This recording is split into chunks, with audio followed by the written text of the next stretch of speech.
नमस्कार। स्वागत है आपका मेरे चैनल प्लेटफॉर्म हॉरर रेडियो में, जहां मैं आपको सुनाऊंगा ऐसी ही खौफनाक रातों के किस्से किस्से अर्बन लेजेंड्स के और उन सुनसान रास्तों के जहां कोई आता जाता नहीं। दीपक के पिता चंद्रकांत सालों पहले काम की तलाश में एक छोटे से गांव से नागपुर आए। खूब संघर्ष किया, फैक्ट्री लगाई, कारोबार जमाया। हालांकि अब चंद्रकांत जी की उम्र काफी हो चुकी है और फैक्ट्री का कामकाज सिर्फ दीपक संभालता है। दीपक के घर से फैक्ट्री यही कोई 10 किलोमीटर दूर है। रास्ते में 3-4 किलोमीटर तक जंगल और पहाड़ भी पड़ते हैं। इस रास्ते से दीपक का पिछले 4 सालों से रोज ही अपनी कार से आना जाना होता है। आज दीपक घर लौटने में कुछ लेट हो गया। रात के 10 बज रहे थे। शायद इसलिए भी कार की स्पीड कुछ ज्यादा थी। कार जंगल के एरिया में आगे बढ़ने लगी, लेकिन मोड़ पर दीपक गाड़ी संभाल पाता इससे पहले ही अचानक सामने से आती एक बाइक से दीपक की कार साइड से टकरा जाती है।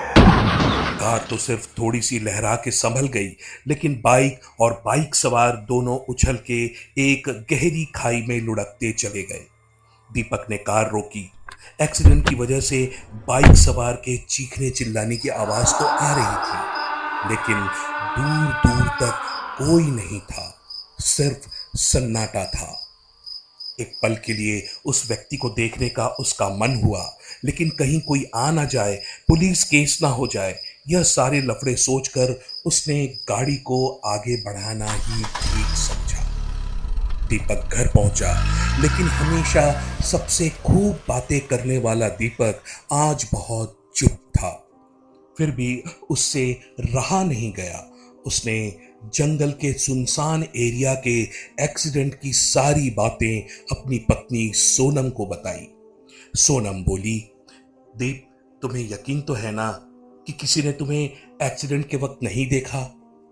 दीपक बोला, हाँ बिल्कुल, चारों तरफ सुनसान था।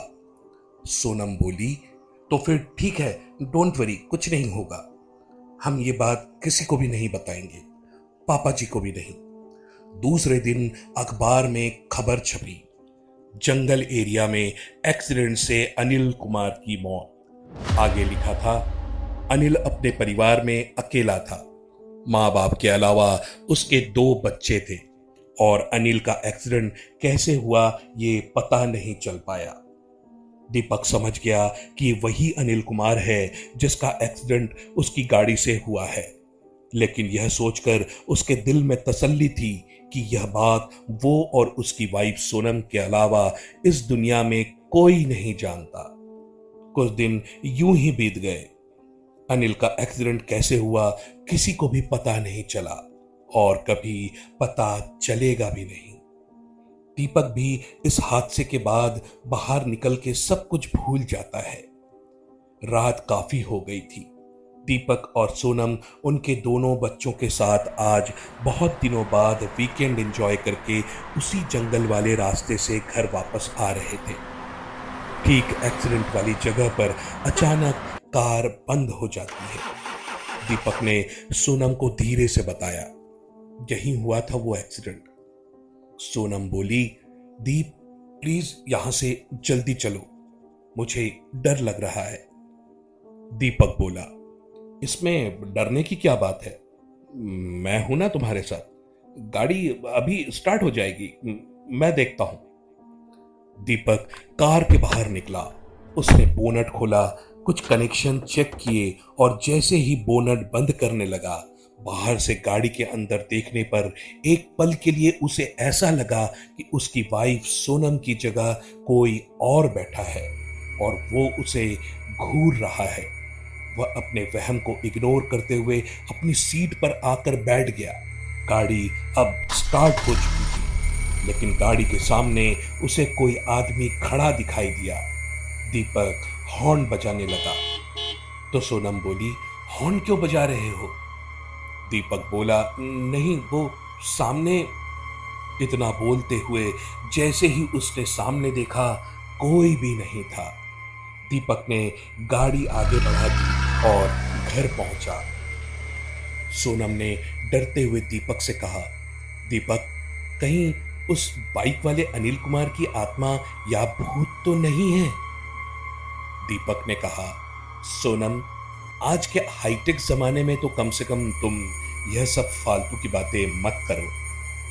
सोनम जानती थी कि दीपक भूत, चुड़ैल या आत्मा इन सब में यकीन नहीं करता, इसलिए उसने चुप रहना ही ठीक समझा।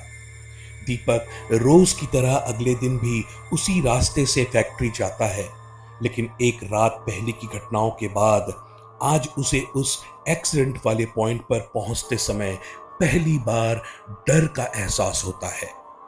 कार की स्पीड तेज होने लगती है, मगर वह खुद को मन ही मन समझाता है कि यह डर कुछ और नहीं, उसका वहम है।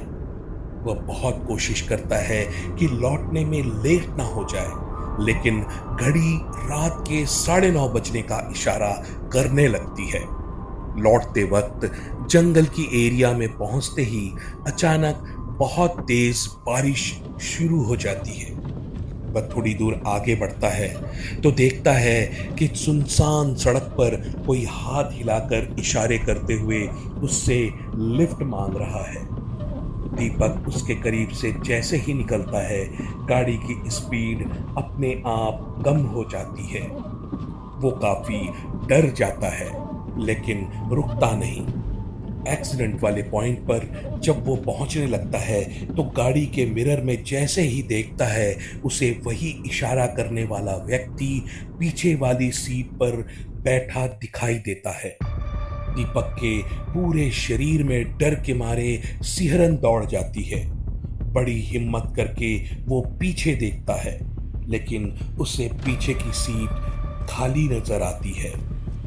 इस हादसे के बाद कुछ दिनों के लिए दीपक फैक्ट्री जाना बंद कर देता है, मगर फैक्ट्री के ही कामकाज से उसे एक दिन के लिए रायपुर जाना पड़ता है।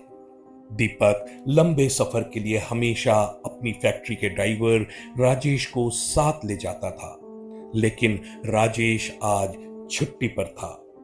वह अपने मैनेजर को एक ड्राइवर अरेंज करने के लिए कहता है। मैनेजर महेश नाम के ड्राइवर को दीपक के साथ भेज देता है। दिन के यही कोई 12 बज रहे थे। गाड़ी जंगल वाली उसी रास्ते पर आगे बढ़ने लगती है। रास्ते में महेश और दीपक की काफी बातें होती है। महेश कहता है, साहब, घर जाने की सबको जल्दी होती है। सबके घर वाले, बीवी, बच्चे इंतजार करते हैं। रात कितनी भी हो जाए, मगर गाड़ी ध्यान से चलाना चाहिए। यह सुनकर दीपक थोड़ा सहम जाता है। वो महेश से कहता है, तुम गाड़ी चलाने पर ध्यान दो। ड्राइवर महेश बोलता है, यही तो मैं कह रहा हूं साहब।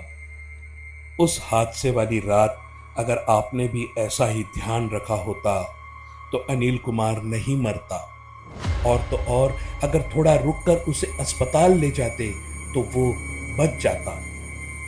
दीपक एसी में भी पसीना पसीना हो जाता है। कपकपाती आवाज में वो कहता है, लेकिन लेकिन तुम ये सब कैसे जानते हो? अचानक महेश का चेहरा पीछे बैठे दीपक की तरफ पूरी तरह घूम जाता है, मगर उसके हाथ स्टीयरिंग पर ही रहते हैं। दीपक कांप उठता है। वो देखता है कि महेश की जगह पर कोई नया सा चेहरा उसके सामने है, जो लहूलुहान है और उस पर कई चोटों के निशान हैं। दीपक सकपकाते हुए कहता है, तुम महेश?